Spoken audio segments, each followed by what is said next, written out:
The price of air travel within the Philippines has become a topic of discussion on social media. One particular route that has been in the spotlight of the Philippine Department of Transportation is the sub-2-hour hop between Manila and the popular resort island destination of Siargao in the southern part of the country. What brought the route to the transport regulator's attention was a round-trip fare from Manila to Siargao with a cost of around 30,000 Philippine pesos. A fare that many point out is similar for the cost to travel from the Philippines to other parts of Asia, including Japan and South Korea. While there are some upcoming talks that will take place between the transport regulator and the Philippine-based airlines regarding fares to popular resort destinations in the Philippines, we will take a look at the factors that makes these fares expensive and some potential solutions to the problem. Leading the discussions about the current state of airfares for domestic travel in the Philippines is Transportation Secretary Vince Dizon, who was quoted in a report by One News that the upcoming meeting between government officials and the airlines will take place on August 26. According to the report published on August 19, the major carriers of the Philippines will be represented by the Association of Air Carriers of the Philippines, while the heads of the Philippine Civil Aeronautics Board and the Civil Aviation Authority of the Philippines will join Dizon representing the Philippine government. Speaking to the Philippine Star, Dizon was quoted saying, "I want to know why the fares are so expensive. At times, it is cheaper to go to Japan than to Siargao. To Siargao, it costs 25,000 to 30,000 pesos. I want to find out what the government can do. I know that this is a deregulated industry, but this is just too much." Dizon added that it is difficult to understand why fares are reaching the current rates when the fuel surcharge has been steady. The reported fares to Siargao is not the first case to make headlines and trend on social media.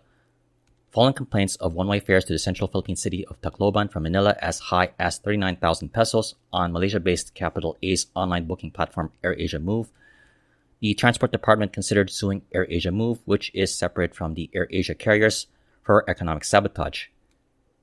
Citing issues with the online booking platform, AirAsia Move has since addressed the problem on the online pricing system, though it still received a fine of 6 million pesos in June.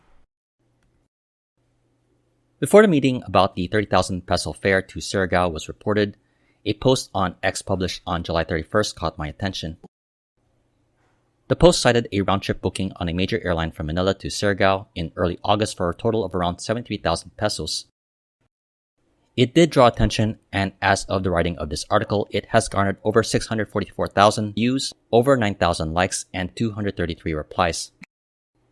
Upon a further check of the fares on the airline's website, it was for a booking for departure around a week later for 2 passengers. There was no indication from the original author whether the ticket was purchased. With the context of the situation, most experienced travelers will advise to plan ahead and book early. Fares are often substantially lower if booked for travel months ahead. In some cases, it might actually be cheaper to fly from another airport. For an example of an early booking on the Manila-Siargao on Philippine Airlines, a round-trip ticket for travel in October can cost around 10,000 pesos. However, if a traveler wants to fly from Clark, they can get a lower fare of around 4,500 pesos. While cheaper, those living in Manila or visitors coming from a connecting flight do need to make their own arrangements to get to and from Clark. Visitors would be wise to heed the advice of booking early to get the best possible fares. However, often not considered are the residents of remote places such as Siargao who may need to make urgent late bookings and as a result encounter the higher fares.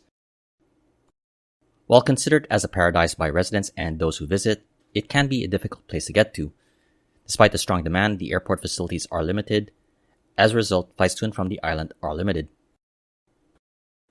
Siargao Airport, also known as Sayac Airport, is located in the central part of the island in the municipality of Del Carmen. The airport features a runway with a length of around 1,300 meters. The airport currently can accommodate small turboprop aircraft such as Cebu Pacific Cebgo ATR-72s and Philippine Airlines PAL Express-8s, which have the capacity of less than 100 passengers. The runway is not capable of accommodating the larger aircraft such as an Airbus A320 with a higher capacity of around 180 seats. Depending on the conditions such as weather and payload, an A320 will need a runway length of around 2,000 meters. In addition to the short runway, the passenger terminal and apron space at the airport is limited.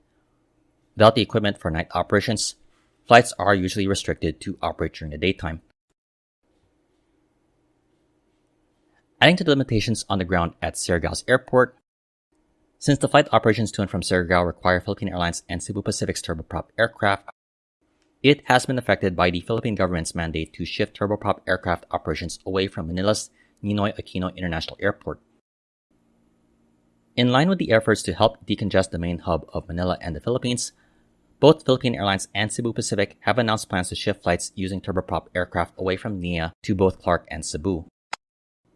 This includes flights between Manila and Siargao. While Philippine Airlines operates 3 daily flights on the route, Cebu Pacific has already completed its shift of its flights from the capital city to Siargao to depart from Clark since March 2025. So, it will come to a surprise to many Filipinos and foreign visitors that the busiest route to and from Siargao is not from Manila, but instead from Cebu. 3 airlines, Philippine Airlines, Cebu Pacific, and Sunlight Air, operates around 70 weekly flights on the Cebu-Siargao route. The next busiest route to Siargao is from Clark with 30, followed by Manila with 21. Cebu Pacific operates the 5 weekly flights between Davao and Siargao. As the shift of turboprop aircraft operations away from NIA continues, we could see a further reduction of Manila-Siargao flights except for limited services, which Philippine Airlines has stated it would maintain essential air lengths for Greater Manila residents and serve passengers connecting from international flights. It can be expected fares will rise for the limited seats on the direct flights from Manila. So with all the problems stated, I'll share some thoughts on solutions that could help address the situation. In early August, expansion work began at Siargao Airport, which, when completed in 2026, would increase the size and boost the capacity of the passenger terminal building. While more room for additional passenger traffic in the terminal building would be welcome, the governments of the Philippines and Siargao Island may need to consider further steps to address the travel demands and the issue of limited flights. Further discussions should be started on whether Siargao Airport should take steps to open up for night operations and to expand the airport facilities, which would include lengthening the runway to accommodate larger aircraft such as the A320. With a reliance on online booking systems, there will be instances when airline and travel booking sites will display seemingly higher than normal fares, especially if the search is close to the departure date and available seats are limited. On the opposite end, and often not complained about, there has also been instances reported of lower mistake fares that savvy travelers take advantage of. Considering the mix of factors such as flawed online booking systems and limited flights to destinations such as Siargao, visitors do need to adhere to the classic advice of planning and booking ahead for their travels to get the best possible airfares. That said, there is no magic solution for residents who do need to make last-minute bookings unless more flights can be accommodated. The shift of turboprop-operated flights in the Mega Manila area by Philippine Airlines and Cebu Pacific, including flights to and from Siargao away from NIA to Clark, should be considered for those living in the region. Fares may be lower from Clark compared to NIA, though the problem of getting to and from Clark emerges. In addition to enhancing ground transportation options between Manila and Clark, the Philippine-based carriers could look into offering similar services to Emirates bus connection for its customers departing from Clark. Knowing the majority of flights to Siargao depart from Cebu, flight options with connections in Cebu may also yield lower fares despite not being the most convenient option.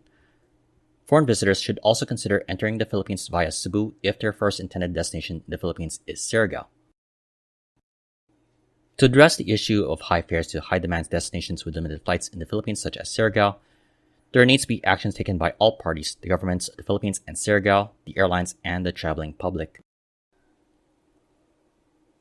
That's all for now. I definitely hope you enjoyed this video. If you liked it, please like, comment, share, and subscribe.